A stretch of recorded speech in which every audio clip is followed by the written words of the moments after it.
Salut les gars, j'espère que vous allez bien. Petite vidéo actualité des matchs amicaux qui se sont déroulés hier nuit et des matchs de la qualification de la Coupe du Monde 2026. Donc n'hésitez pas de participer et on continue déjà avec le match amical s'imposant le Portugal face à Irlande. Le Portugal qui s'est imposé 3-0 face à Irlande. Donc les buteurs sont João Félix et un doublé de Cristiano Ronaldo les gars. Donc le match terminé. Le Portugal s'impose tranquillement 3-0 face à Irlande avec un doublé de Cristiano Ronaldo à une semaine de son premier match à l'Euro 2024. Le Portugal déroule avec un Cristiano Ronaldo d'un grand soir.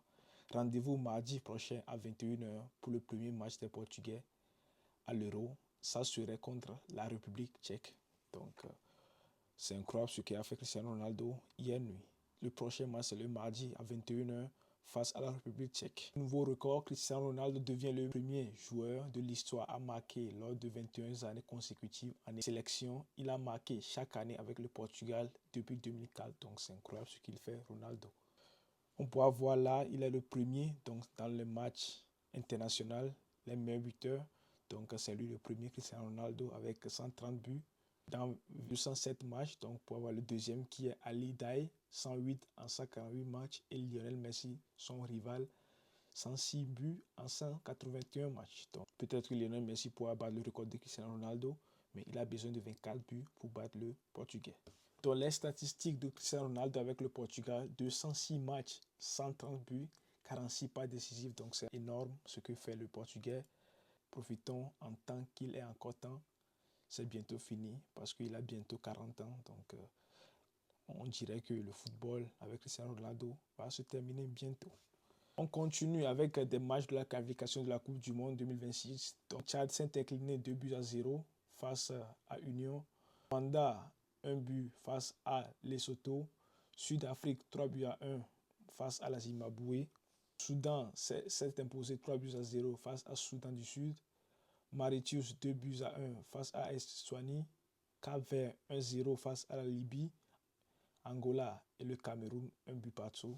Donc, c'était compliqué le match d'hier. Donc le Cameroun concède le match nul face à l'Angola. C'est très serré dans le groupe D pour la qualification de la Coupe du Monde.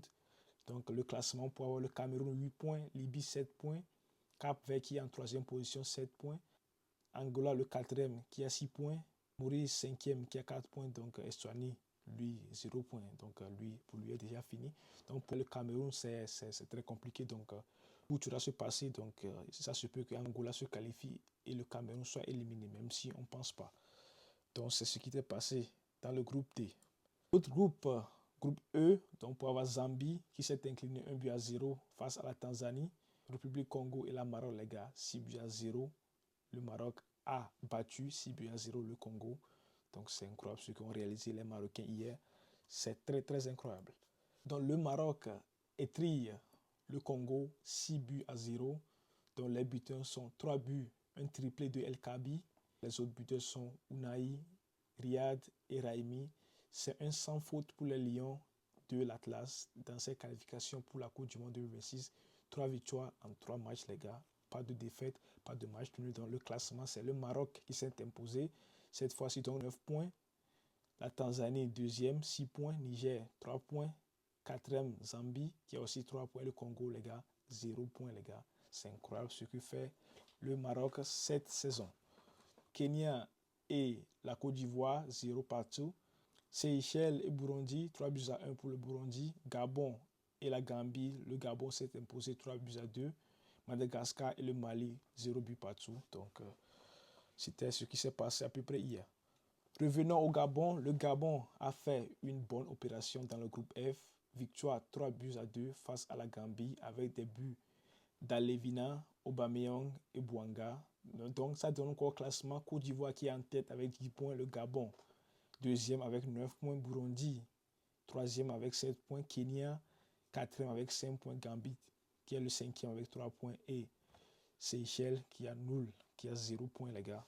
Donc, le Gabonais, je pense qu'ils vont se qualifier.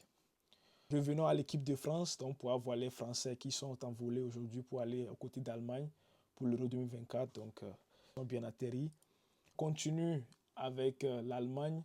Officiel, Alexander Pavlovich est forfait pour l'Euro à cause d'une maladie. Emre Can le remplace, donc il est tombé malade. Donc il sera remplacé par Emre Can.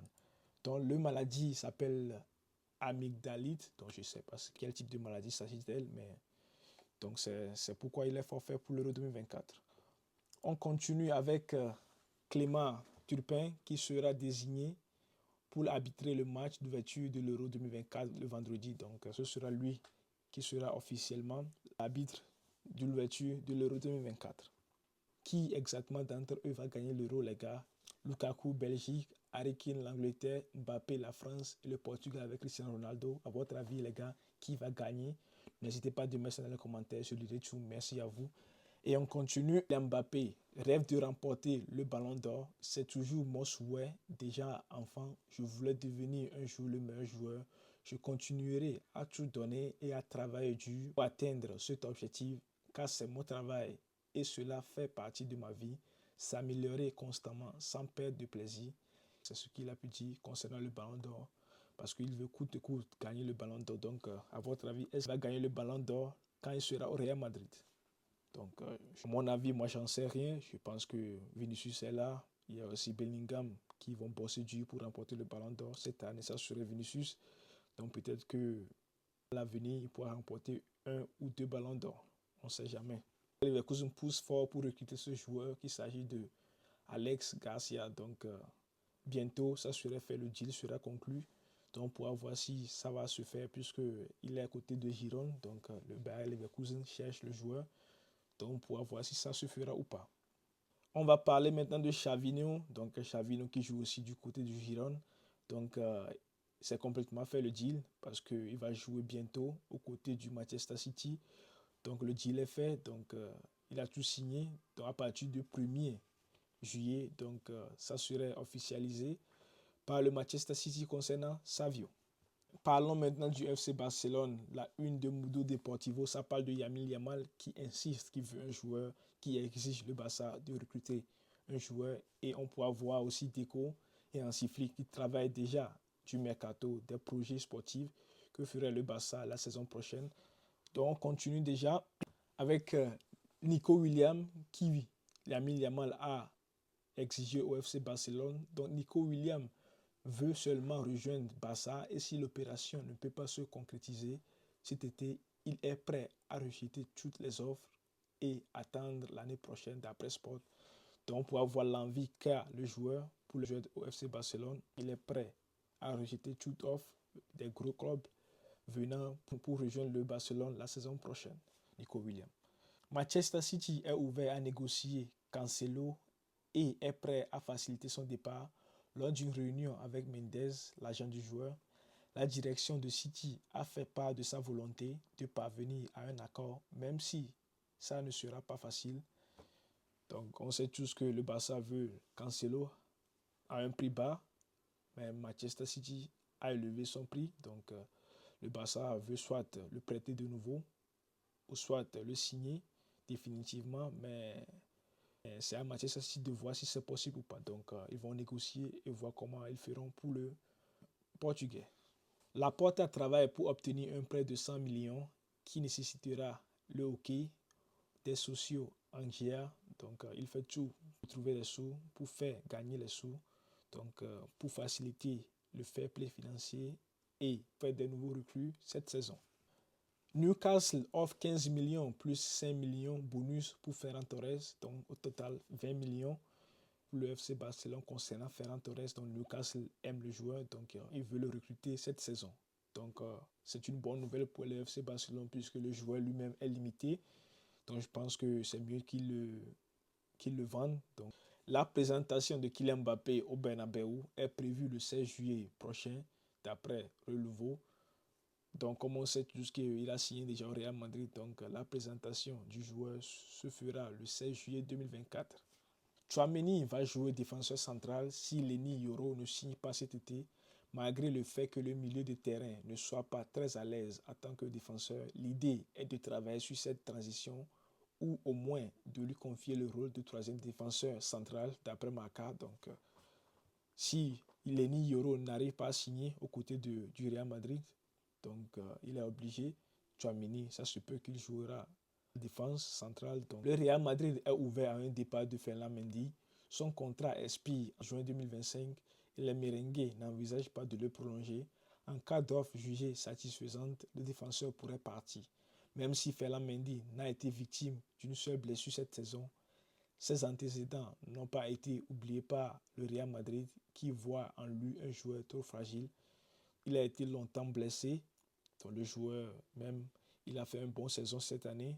N'oubliez pas qu'il a joué aussi la finale de la LDC et maintenant le Real Madrid est ouvert qu'il parte. Si un bon offre arrive, il sera vendu. André Lunin se questionne sur son avenir au Real Madrid cet été. Sa relation avec Carlo Ancelotti est plutôt froide. Son contrat s'attend jusqu'en 2025. Arsenal fait partie des prétendants européens pour le gardien ukrainien qui a fait une saison tellement incroyable avec le Real Madrid jusqu'à la demi-finale avant qu'il soit mis au banc par Ancelotti parce que Courtois était disponible. Maintenant, il se questionne s'il va partir ou pas puisque la saison prochaine, le gardien numéro 1 est Courtois, donc il ne sait pas s'il va jouer ou pas. Donc, il se questionne s'il va partir ou pas. Mais l'avenir ne nous dira. Parlons maintenant de Nicolo Barella qui prolonge en 2029 avec l'Inter. Donc c'est un joueur de l'Inter que le FC Barcelone voulait acheter. Il y a même des gros clubs qui veulent l'acheter, mais maintenant il a prolongé son contrat jusqu'en 2029 avec l'Inter. On continue avec Erik ten Hag, restera l'entraîneur de Manchester United la saison prochaine, même si leur saison n'était pas mal. Ils sont en 6e ou bien 7e place, je pense. Mais ils n'ont pas eu une saison blanche, puisqu'ils ont gagné quand même la coupe de FA Cup. Donc il sera l'entraîneur de la saison prochaine, même si les rumeurs disaient qu'il va se faire renvoyer. D'après David et d'après Fabrice Romano, il sera l'entraîneur du Manchester United la saison prochaine. La Juventus va tenter de recruter Mason Mount. L'Anglais donne sa priorité au club italien. Manchester United demande 50 millions. Les Tourinois vont tenter de négocier l'affaire pour 30 millions plus bonus, d'après Di Marzio. Donc pour avoir Greenwood qui est prêté aux côtés de Getafe, qui a fait une bonne saison. Donc est ciblé par la Juventus. Donc la Juventus veut l'acheter pour 30 millions plus bonus, alors que le Manchester United veut 5 millions. Officiel, Fernando Santos est le nouveau sélectionneur de Azerbaïdjan. C'était l'ex-entraîneur du Portugal. Maintenant, il a signé aux côtés de Azerbaïdjan. Maintenant, on passe au cas de l'Amérique et l'Amérique du Sud. D'entre eux, à votre avis, remportera la Coupe América. Donc, Argentine, 30,8%, Brésil, 23,3%, Uruguay, 12,6%, USA, 7,1% et la Colombie, 6%. Donc, qui remportera exactement la Coupe América? Je pense que soit l'Argentine ou soit l'Uruguay. Et pour finir, les gars, Cristiano Ronaldo est à 895 buts dans sa carrière. Est-ce qu'il pourra faire les 900 buts dans sa carrière, les gars? Puisqu'il reste juste 5 buts, les gars, pour atteindre les 900 buts, les 900 barres de sa carrière. Donc, à votre avis, est-ce qu'il pourra réussir ça? Je pense que dans l'Euro, il va atteindre les barres de 900 buts. C'est tout ce qu'il y avait à dire, les gars. J'espère que ça vous a plu. N'hésitez pas de mettre ça dans les commentaires ce que vous en pensez du débrief. Et un petit like. Abonnez-vous si ce n'est pas encore le cas. Participez dans les commentaires. Et merci à vous. Et on se retrouve à demain pour la suite. Ciao.